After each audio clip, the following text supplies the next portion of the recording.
Bonjour mes amis, je suis heureux de vous retrouver pour ce troisième épisode de notre histoire de l'Église, de notre parcours.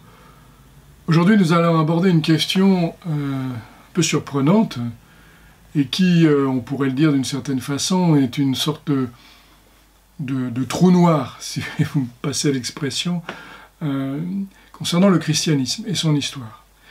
Je veux parler de la Bible, de l'Écriture sainte.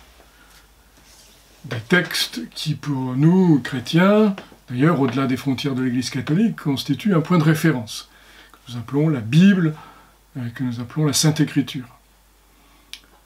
Or, il y a une vérité d'évidence qui me semble en tout cas, et d'ailleurs la consultation, par exemple, si vous cherchez le jardin du curé sur YouTube, eh bien vous verrez tout un tas de propositions sur des sujets que le mystérieux Dieu algorithme nous permet de proposer à YouTube, nous présente le texte caché par le Vatican de la Bible, un manuscrit caché par le Vatican, et donc manifestant bien sûr la manipulation de l'autorité romaine pour cacher la vérité, ou bien revisiter la figure de Jésus. Jésus est-il vraiment mort, etc. Enfin, bon, il y a une confusion, un mélange, etc., tout à fait extravagant, et qui rend d'autant plus nécessaire les précisions que je voudrais apporter aujourd'hui. Donc, cette Bible, voilà, je prends comme exemple ma vieille Bible de Jérusalem, celle qui m'a suivi dans toutes mes études, un peu marquée par les manipulations et les lectures et relectures. Eh bien, de quoi s'agit-il ? Du point de vue, évidemment, de l'histoire de l'Église. Et quelle constatation fondamentale peut-on faire qui permet d'orienter les débats ? Eh bien, tout simplement, c'est que nous avons laissé l'apôtre Pierre et l'apôtre Saint Paul à Rome. Dans les premiers temps de l'Église, il n'y a pas de Bible, au sens de cet objet qui est là sous nos yeux. La Bible n'existe pas, au sens, j'allais dire, technique du mot. L'Église a précédé l'Écriture, a précédé ses Écritures. Je crois qu'il faudrait marteler ça, le répéter sans cesse, étant donné la manière dont ce point fondamental est totalement ignoré, avec toutes les conséquences qui en découlent d'ailleurs. Et elles sont gigantesques. Alors, reprenons au point de départ. Lorsque, en gros, à la mort des deux apôtres à Rome, nous l'avons vu, sont nées déjà depuis des années. Les communautés chrétiennes, elles vivent et elles prient. Les cadres, on le sait, sont ceux des communautés juives d'origine, avec le cadre de la synagogue, cadre rituel, mais aussi cadre, j'allais dire, de vie commune. Et puis, circule entre les différentes communautés le témoignage oral des apôtres, de ceux qui ont apporté la foi. À commencer par Saint Paul, bien sûr, par Saint Pierre, et tous ceux dont les Actes des Apôtres font mention. La prière de ces premières communautés chrétiennes, en parallèle avec la prière des communautés de la synagogue, s'appuie en effet sur des écritures, sur des écrits qui servent de base à la prière, au chant liturgique, à la célébration des différents temps de prière, et qui nourrissent aussi la piété et la foi quotidienne des fidèles. Cette Bible juive, quelle est-elle ?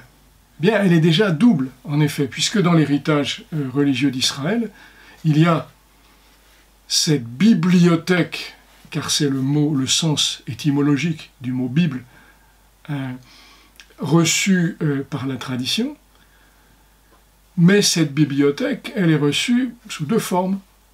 D'une part, la forme hébraïque, en langue principalement hébraïque, mais aussi dans certains textes en araméen, mais elle est reçue aussi, depuis déjà des siècles, dans les communautés juives de la diaspora, sous sa forme grecque. En effet, Selon une vénérable tradition, aux alentours de l'an 250 avant Jésus-Christ, à l'instigation d'un souverain d'Alexandrie, selon la pieuse légende, des sages juifs se seraient réunis et auraient, sous la motion de l'Esprit Saint, symbolisée par leur séparation dans des petites cabanes pour effectuer leur travail, et aussi dans la rapidité de ce travail, qui aurait produit 70 copies d'un texte identique, rédigé en grec, et qui aurait été la traduction fidèle du texte hébreu. Alors, au-delà de la pieuse légende, cela signifie une chose fondamentale, c'est que, déjà depuis des siècles, dans le judaïsme, au moins pour une partie du judaïsme, il est acquis que l'on reçoit l'écriture sainte, la Torah, les psaumes et tous les textes qui vont autour, selon des contours qui d'ailleurs ne sont pas... Ces contours ne sont pas extrêmement rigides, puisque le contenu exact au-delà des 5 textes fondamentaux, la Genèse, le Lévitique, le Deutéronome, etc., les 5 textes qui constituent la Torah, et puis le texte des psaumes, qui est celui qui est prié, médité chaque jour, ces textes varient, ces textes ne sont pas toujours par toutes les communautés reçus de la même façon, il y a un certain flottement. Bref, au-delà de ces questions compliquées que je laisse aux spécialistes et qui ne nous intéressent pas ici, retenons simplement cette vérité fondamentale. Il n'y a jamais eu d'autorité centrale pour déterminer à la virgule près un texte officiel. Il s'agit d'un courant de tradition séparé d'un côté hébraïque et de l'autre côté hellénistique qui véhicule la trace de l'expérience religieuse d'Israël. Voilà où on en est au moment de l'incarnation. Voilà où on en est lorsque naissent les premières communautés chrétiennes. Et elles réutilisent très naturellement, de manière principale, le texte grec des Écritures, la plupart des fidèles étant tout à fait incapables de s'exprimer au-delà de certains textes de prière appris par cœur au cours de la liturgie de la synagogue, voire du temple, la langue hébraïque. Et donc, très très rapidement, c'est la Bible grecque, ce sont les textes de la tradition juive traduits en grec qui sont reçus par les premières communautés chrétiennes. Jusque-là, pas trop de difficultés, sauf à constater cette manière traditionnelle de transmission et son aspect empirique. Il n'y a pas, encore une fois, de conception autre que traditionnelle de la réception d'une tradition, mais dont les contours sont relativement flous. Voilà. Voilà où on en est. Or, nous l'avons vu déjà dans nos premières émissions, nous nous appuyons sur des textes qui n'appartiennent pas à ces textes juifs, de ce que l'on appellera ensuite l'Ancien Testament. Très rapidement, en effet, à l'intérieur des communautés chrétiennes, un certain nombre de textes se mettent à circuler. Ces textes, on le sait aussi, sont l'expression d'une tradition orale dans un monde qui pratique encore largement, et très largement, une tradition orale. Naissent peu à peu un certain nombre de textes, dont certains vont être retenus, vont entrer dans la vie des communautés chrétiennes. On le sait très bien, saint Paul écrit aux communautés chrétiennes, et ces lettres ne sont pas destinées à des personnes en particulier, ou pas toujours en tout cas, et très vite, elles acquièrent une autorité qui fait qu'on les conserve, qu'on les garde, qu'on les conserve comme un précieux trésor, et surtout qu'on les relie, et pas seulement dans des réunions privées, dans des cercles intimes, mais peu à peu, ces textes entrent, c'est quand même quelque chose de tout à fait étonnant, dans la liturgie des communautés chrétiennes. Et très vite, les textes de saint Paul particulièrement, et puis un autre courant qui, lui, vient d'une autre source, qui sont les textes autour de la personne de Jésus, et qu'on va appeler très rapidement les évangiles. De la même façon, il n'y a pas de commande, on ne connaît pas de commandité, on ne connaît pas d'impression en un jour particulier voulu par l'autorité centrale, si tant est qu'elle ait existé très rapidement et de manière très prégnante dans la vie des premières communautés chrétiennes autour de la Méditerranée, circulent peu à peu ces fameux 4 évangiles, puis le texte supplémentaire auquel on a fait allusion, qui sont les Actes des Apôtres et qui constituent, en quelque sorte, et pour le retenir de manière plus facile, un 5e évangile. Bien. Voilà le phénomène tel qu'il se déroule. Alors ensuite, je ne vais pas rentrer dans les débats de spécialistes sur la datation de chacun des textes. Ce sont des questions très compliquées, très idéologisées aussi, il faut le savoir, dans lesquelles les enjeux théologiques sont importants et comment on va les appeler, les arrière-pensées idéologiques, les choix ecclésiaux, bref, tout un tas de questions sous-jacentes que je ne vais pas aborder, qui sont trop compliquées, mais qui montrent qu'il ne s'agit pas simplement de querelles scientifiques dans une neutralité théorique parfaite, etc. Non, non, derrière il y a des enjeux très importants. Retenons essentiellement, si vous voulez, c'est ça qui compte pour nous, que pendant des années, on va dire pendant plusieurs dizaines d'années, l'Église vit des écritures juives, mais sans écriture propre. Et donc, ce n'est que peu à peu, de manière empirique, que va se constituer une deuxième bibliothèque agrégée à la première, de manière naturelle et non discutée, et qui va constituer cet ensemble que nous appelons la Bible chrétienne, avec ses 2 facettes fondamentales, l'Ancien et le Nouveau Testament, et dont la figure centrale est notre Seigneur Jésus-Christ, qui en est comme l'articulation. Voilà.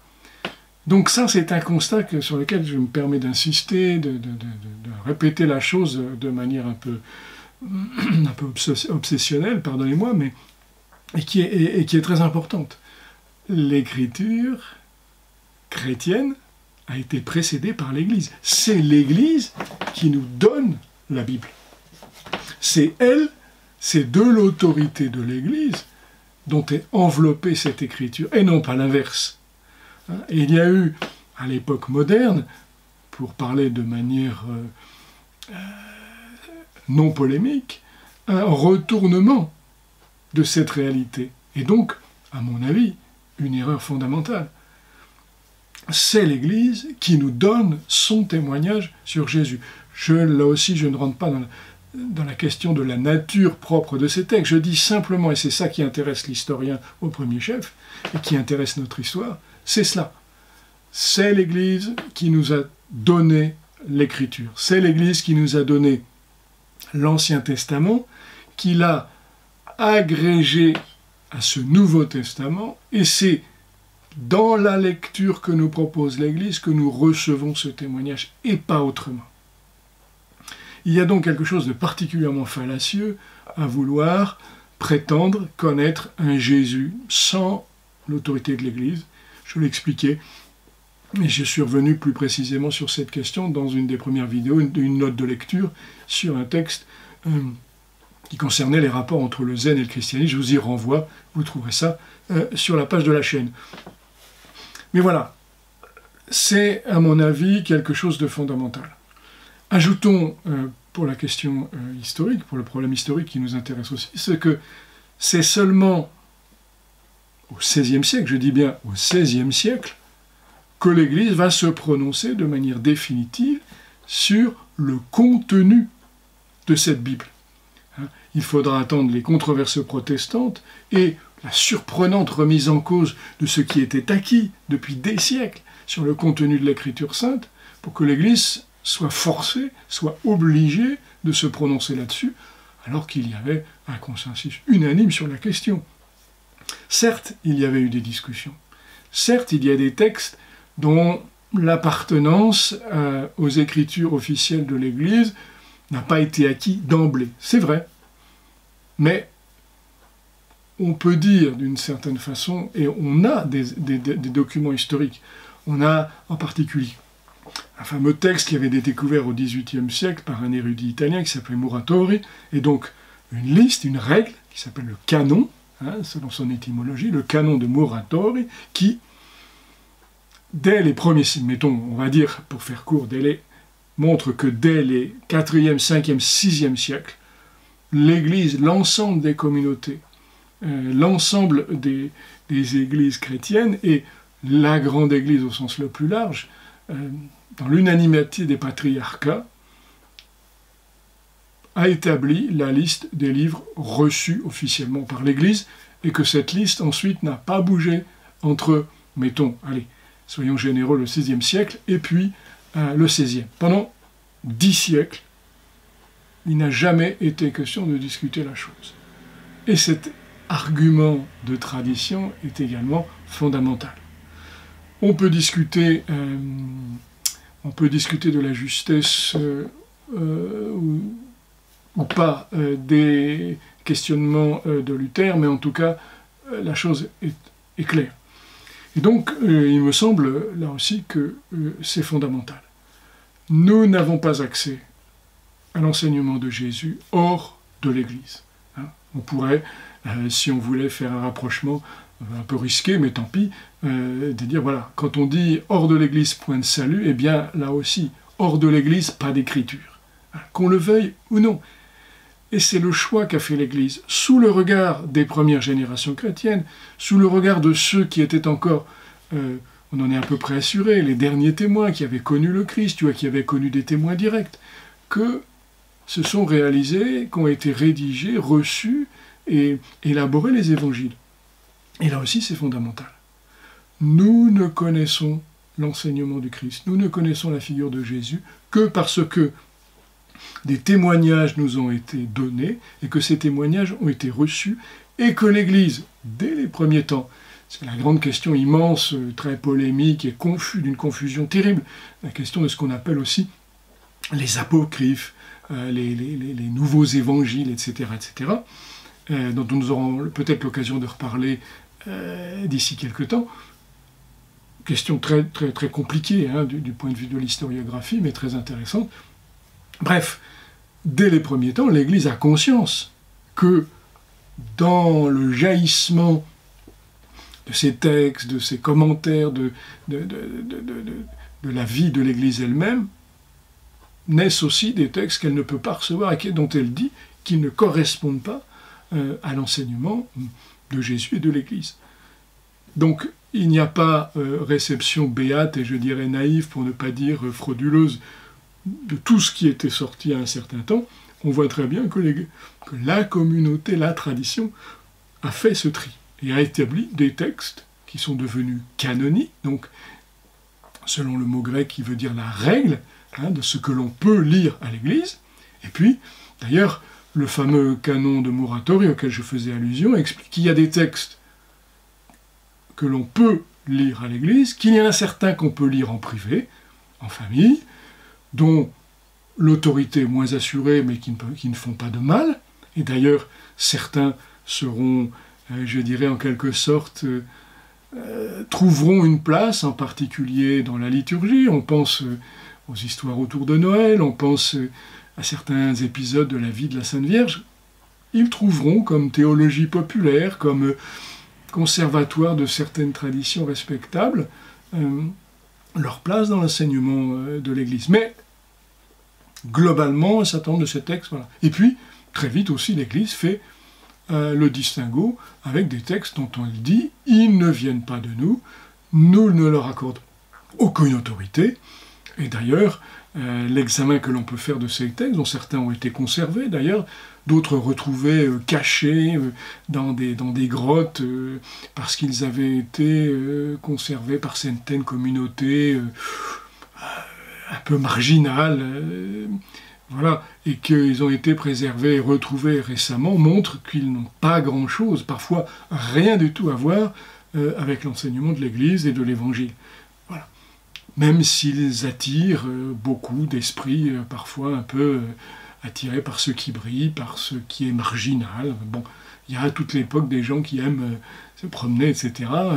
Bon, Ça continue d'ailleurs, hein, il faut savoir le succès que ces textes ont encore aujourd'hui, y compris dans la culture populaire. J'en prends qu'un seul exemple tout à fait extraordinaire. Ceux qui, comme moi, aiment la bande dessinée belge savent que l'un des derniers titres, alors ils ne sont pas du canal historique de leur auteur d'origine, mais un des derniers épisodes de la bande dessinée Black et Mortimer s'appelle Les 30 deniers de Judas et raconte une histoire d'apocryphe, de textes soi-disant cachés par le Vatican, de trésors de Judas, etc. On est exactement dans la même veine 20 siècles plus tard, hein, rien n'a changé. C'est dire l'importance de rappeler, et je vais conclure là-dessus, hein, de rappeler cette évidence. L'Église précède l'Écriture, l'Église nous donne l'Écriture, la Bible hein, est un cadeau de l'Église, et je ne peux la recevoir que en son sein. Et donc, elle est un trésor pour tous les hommes, mais elle a, j'allais dire, une institution qui en est la gardienne, et c'est l'Église.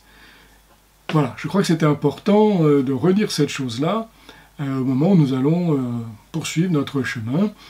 Et d'ailleurs, voilà, pour faire le lien, je vous propose la prochaine fois de nous rapprocher, de regarder de près un de ces textes extrêmement anciens, témoin des premiers moments de la vie de la communauté chrétienne, mais qui n'a pas été retenu parmi les Écritures, un texte qui s'appelle la Didaché. Voilà, je vous dis à bientôt, bonne écoute et merci de vos remarques et de vos commentaires.